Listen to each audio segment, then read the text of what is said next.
ભગીરથભાઈનું મોઢું થોડુંક ઓછું ખુલે છે, પણ પ્લસ પોઈન્ટ એ છે કે એમની ઉંમર નાની છે.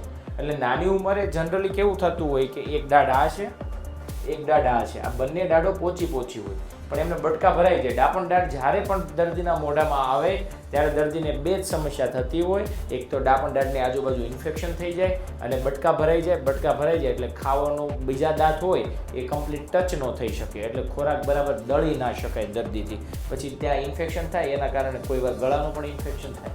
અમે એવા પણ દર્દી જોયા છે કે એમને હોસ્પિટલાઇઝ થવું પડ્યું હોય ડાપણ દાઢના કારણે, કેમ કે ડાપણ દાઢના ઇન્ફેક્શનના કારણે પાછળ કાંકણા ટોન્સિલ્સનું ઇન્ફેક્શન થાય, દર્દીને તાવ આવે, પછી દર્દીને શું કહેવાય વ્હાઇટ કણો વધી જતા હોય, આવી બધી તકલીફ થતી હોય.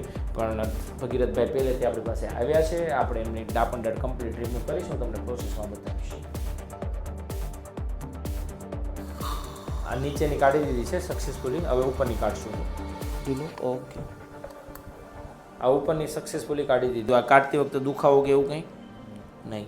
કેટલી મિનિટમાં થઈ ગયું સામે બતાવો તો?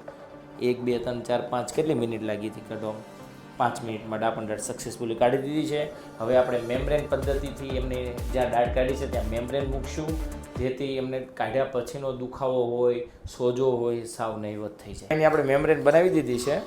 આ મેમ્બ્રેન જે છે ને એને આપણે ખાડામાં પ્લેસ કરશું, એટલે એમને કાઢ્યા પછીનો દુખાવો ને એ બધું ઓછું થઈ જાય.